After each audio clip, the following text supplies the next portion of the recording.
Thanks for the very kind introduction and suggesting that I was in some way influential in preventing the European Union from deciding unilaterally that all nicotine should be a medicine. And my story started about 18 months or so ago.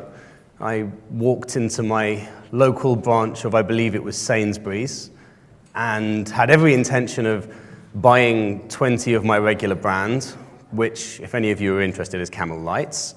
And I walked up to the tobacco counter, and I saw these metal tubes that I'd never seen before that were being marketed as electronic cigarettes. Of course, I'd just come back from the Far East, and I thought, well, okay, I'll give one of these a try. And I took it home, I got it out of its packaging, and I tried it, and the first thing I thought was, wow, these things are awesome. And then the second thing I thought was, how are the regulators going to screw it up for me? So I got on the internet, and I did a little bit of research, and I got on some forums, and I spoke to a few people, and ended up in the very good care of Catherine and Tom from ACETA, who are sat over there on that table, grinning at me. And it turned out that the regulators did have plans for what had now become my new hobby. And in December of 2012, oh, no, I should probably say a few words about ACETA before I go into my presentation. ACETA was founded in 2010 in response to a declaration from the UK health authorities that they intended to remove all e-cigarettes from the market within 21 days. And what ACETA did at that point was transformational for our industry, because it was the first system that proved that there was an alternative regulatory pathway for these products. Now, being a member of ACETA is not and has never been simply a lobbying exercise. That's despite their lobbyists talking to you today. It is, in fact, a membership that when you sign up, you agree to our staff showing up at your offices 2 or 3 times a year, auditing your compliance with all the relevant regulation, all the relevant consumer regulation, all of the relevant commercial regulation, and we test liquids. We test them twice every single year to make sure that everything that you buy from an ACETA member contains everything that it should and nothing that it shouldn't. And once we've done that, we'll give you what we call the ISE, the Industry Standard of Excellence, and that tells your consumers that what you're buying has been tested and that it meets the relevant standards and that it's of good quality and that it's of a high level of safety.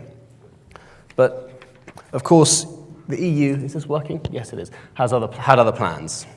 So in 2012, the European Commission presented what at the time was a seemingly fairly uncontroversial proposal to regulate all nicotine-containing products, as they were called then, under Directive 2001/83, which is the Medical Products Directive. Now, I don't think anyone in this room is likely to dispute that that would have essentially closed down the industry in its current form. And the debate started heating up online, but despite that, the European Council decided that they would essentially wave it through. However, the debate in the European Parliament heated up quite significantly. There were e-cigarette users, consumers, as were just referred to, that wrote to their members of Parliament in their thousands, in their tens of thousands. And at that point, great campaigning MEPs like Chris Davis from the UK Liberal Democrats, like Martin Callanan from the European Conservatives and Reformists, both of whom have now sadly lost their seats, took up the issue in the European Committee on the Environment and Public Health. And at that point, the debate really took quite a turn. I remember walking out of one of the committee debates and overhearing one very prominent Labour MEP say to her colleague, well, it looks like e-cigarettes are going to be the big thing in this directive. And that person was not wrong. There was a big debate. There was a special hearing on electronic cigarettes, which was held in a tiny little room up top of the European Parliament, which was so well attended that it was standing room only. I don't think I've ever seen a subject hearing in the European Parliament attract that many people and that many views on YouTube. The debate really heated up, but as it turned out, the Committee on the Environment decided that well, they agreed with the Commission, and they also would like that all nicotine-containing products be regulated as medicines. And at that point, a lot of people in the Brussels policy community thought, well, this is probably over, and this is probably the direction in which it's going to go. But the consumer community had other ideas. The consumer community decided that they were going to keep campaigning. A crowd-funded documentary called Smoke Without Fire was in production. There was a protest outside the European Parliament with people who were bussed in from Germany, from the UK, from France. And all of this had an effect on members of Parliament who were potentially seeking re-election a few months later. And then we came to the vote in October, the vote in plenary. Now, when a committee in the European Parliament approves a particular proposal, it has to be voted through by the whole House. And the whole House isn't known for second-guessing the views of the specialist committee that looked at it. But in this case, that's what happened. And as a result, we got a second stream. As we were talking about earlier, the twin track, we got a second track for nicotine products. One can call it a consumer track, and one can call it a tobacco-related track. One can call it what you will. There were some stings in that tail. There was a nicotine limit that wasn't exactly ideal. There was an advertising ban that wasn't exactly ideal. But all in all, it was a whole lot better than what we'd seen before. And that was the position that the European Parliament took into trialogue. Now, for those of you unfamiliar with this strange piece of vernacular, trialogue is where the two decision-making institutions of the EU, the European Council on one side and the European Parliament on the other, meet in closed negotiations to define what the final law will look like. Generally speaking, these days it's how about 80% of laws are made. And because this was a tobacco directive, there was a particular desire to get it through before the end of the year, before elections. So the result of that was very intense, very difficult negotiations. At one point, we were seeing new proposals every week that ranged from a nicotine limit so low it was essentially useless, to a complete ban on refillable devices, to limiting flavors to those used in nicotine replacement therapy, and so on and so forth. And it went backwards and forwards between the one institution and the other, until on, I believe, the 12th of December, we finally reached an agreement. Now, that agreement has currently come into force. It came into force on the 19th of May after being approved by the Parliament and the Council. Now, show of hands, who's read it in this room? Okay, of those with your hands up, keep them up if you think you understand it. Really, that many of you? I'm surprised. So here's some things we do know. Let's start with the easy bits, and 3 very clear dates for your diary. The 20th of May in 2016. All products, all e-cigarette products that are not medicines that hit the market from that date will require a notification to be submitted to the competent authorities in the member state in which they're going to be sold 6 months ahead of time. So if you want to sell a product beginning on the 21st of May, you have to have your notification in on the 21st of December. However, if you want to sell it on the 19th of May, you don't have to have your notification in until the 20th of November 2016. Now, by that date, products that were on the market before the first date have to have the same notification retroactively submitted. So there's a little bit of leeway there for those people who were already on the market with a particular product before that time. And then the final date is the 20th of May 2017. Now, on that date, all the products that haven't been notified and non-compliant products, which we'll come on to in a minute, will have to be removed from the market. Now, that is designed to allow retailers and manufacturers to sell off their excess stock prior to the full directive coming into force. So, what exactly is a compliant product? Well, apparently my PowerPoint doesn't know. Okay, I'll just have to, there was a very pretty looking diagram there, but it doesn't matter, I can describe it to you. So, essentially anything with a number is more or less a given. So we know that the density of nicotine in solutions will have to be less than 2% or 20 milligrams per milliliter, however which way you'd like to cut it. We know that bottles of e-liquid, if you're selling e-liquid as a standalone product, i.e. not as part of a closed system device, that bottle will have to have a volume of less than 10 milliliters. And the tank in which you pour that freestanding liquid will have to have a volume of less than 2 milliliters. So those are the numbers, but we do know a few other things. We know that additives mentioned in Article 12 will be banned. Now, essentially that means energy products, so caffeine, taurine, and so on. We know that there's going to be a warning label. We know that that warning label will have similar characteristics as the warning label for smokeless tobacco. So it'll cover about a third of the largest side of the pack. Now, there are big question marks about how that's going to work for, say, the maximum size of a 10 ml bottle, but we'll have to see how that plays out. We know that in addition to that warning label, there will be a leaflet that will be provided to consumers with all of these, with various details on it. Now, the details will include things like warnings that nicotine is addictive, it will include contraindications, and it will include instructions for reporting adverse effects. We know that there's going to have to be some kind of child-proofing, leak resistance, tamper resistance included on the product.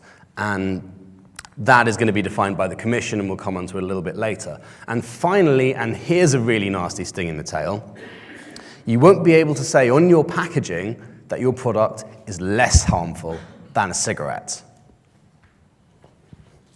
So the next question that we need to ask ourselves is when and how are we going to find out about the things we don't yet know about? Well, to do that, it's best to look at where the Commission has to go next. Excuse me. The first thing that it's going to have to do is propose implementing acts. Now, there are two specific implementing acts that the Commission has to propose. This is secondary legislation. So we know what the primary legislation looks like. The secondary legislation gives you a little bit more detail on what the primary legislation means. In this case, the two implementing acts concern, firstly, the content of the notification. They call it a common notification format. And we will talk about that in more detail in one of the following slides. And the second one is to define a leak-free refilling mechanism for refillable units. And that seems to be an area of quite some concern because we're not entirely sure how they're going to do it. It could run from, say, something that you refill a Zippo lighter with to essentially a child-proof dripper. The one, of course, would be catastrophic for refillables. The other wouldn't be too much of a problem. Once they've done that, they've got to do the refillables review. Now, in the last phases of trialogue, there were a number of questions about refillable devices. A number of member states wanted them off the market, and that was part of one of the proposals that was negotiated on. And as a result, what we ended up with was the Commission's desire to conduct a review into refillable devices, the safety of refillable devices, by 2016. Once they've done that, and once we hope they've decided that refillable devices are a great thing and we're going to leave them on the market, then they have to look at the data that they've received. In another article, it says that as a manufacturer, you have to submit a wide amount of data on sales, on consumer profiles, and so on to your member state, who will then make it available to the Commission. And the Commission has said that it might look into a research project based on those numbers. Now, we saw some correspondence between the Research Directorate and the Health and Consumers Directorate to that effect, but the Commission's going to change in the next little while, so we'll have to wait and see how that comes. But assuming they do that, that will feed into the next bit, which is eventually they're going to have to review and redo the whole directive. There is a clause in there which says the European Commission must review the directive after 5 years and propose something new if they feel it's necessary. Although that said, that was included in the last directive and it took them 11 years to do it. So we shall have to see what comes of it. Now on to this notification. And this is the part we know least about. And as I mentioned earlier, manufacturers and importers will have to submit this notification to the competent authorities in the member state that they intend to sell the product in. So the question is, what exactly do we need to notify them of? There's an outline of approximately what this is going to mean in Article 20.2 of the directive.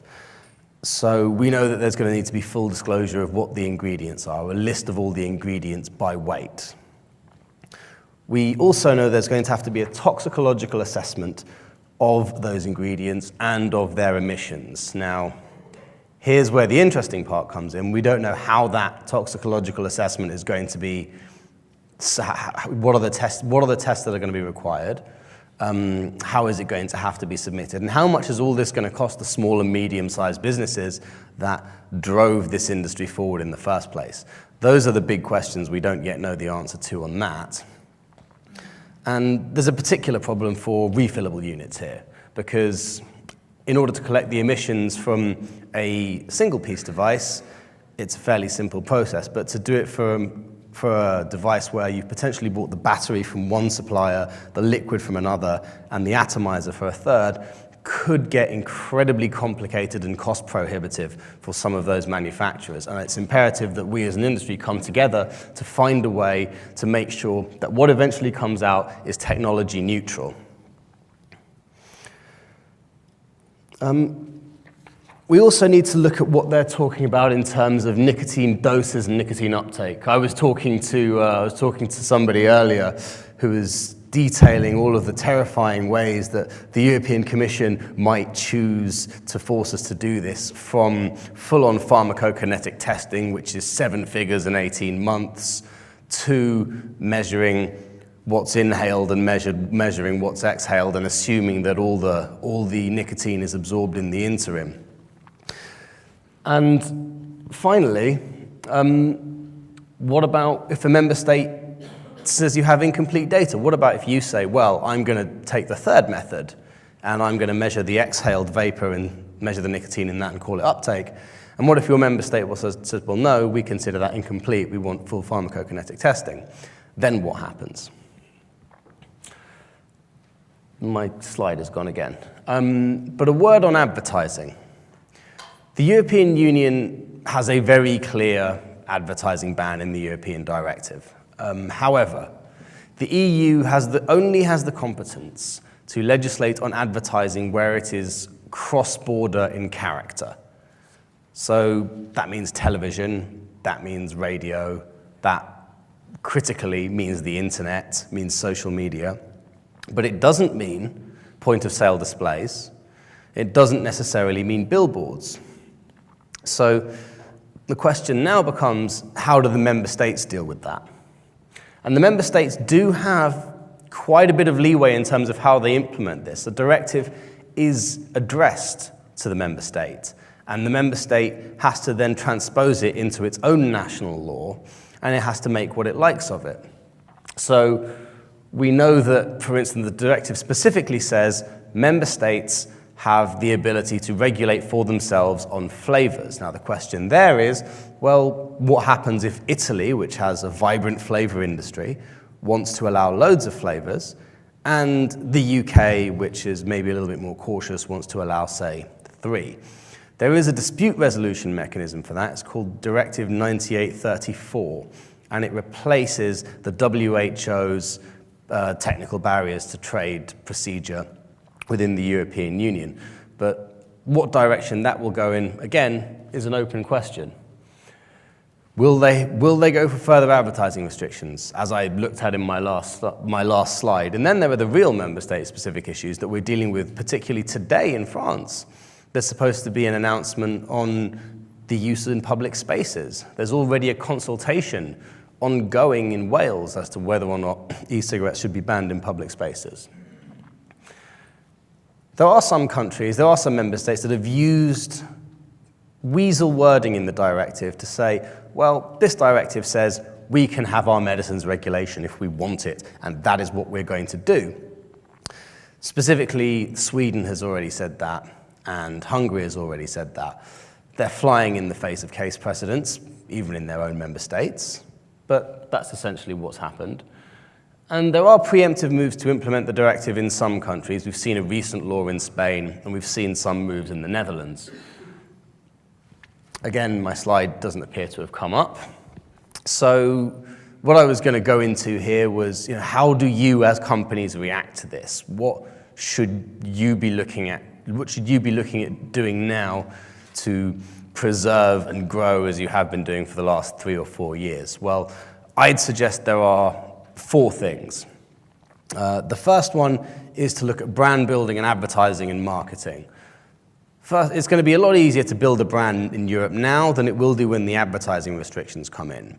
On the other hand, there should be moves to create a code of practice that is recognized and is enforced across the industry.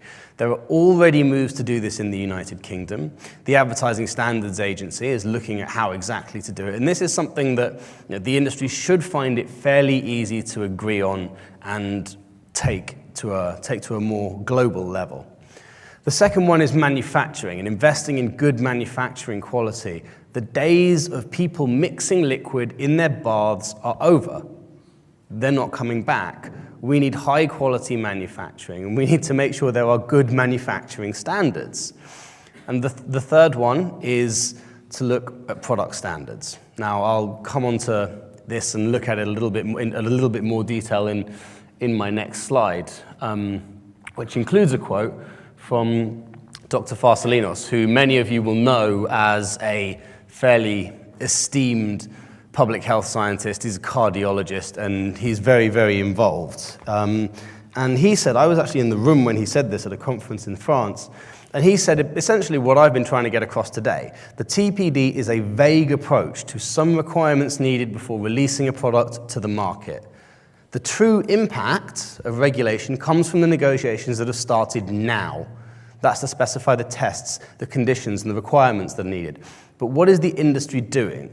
Well, the industry has to come together to work with regulators and create those product standards. Those standards need to reassure consumers. They need to ensure quality and safety of products, and they need to allow companies to comply in a way that is technology neutral and in a way that supports competition and innovation.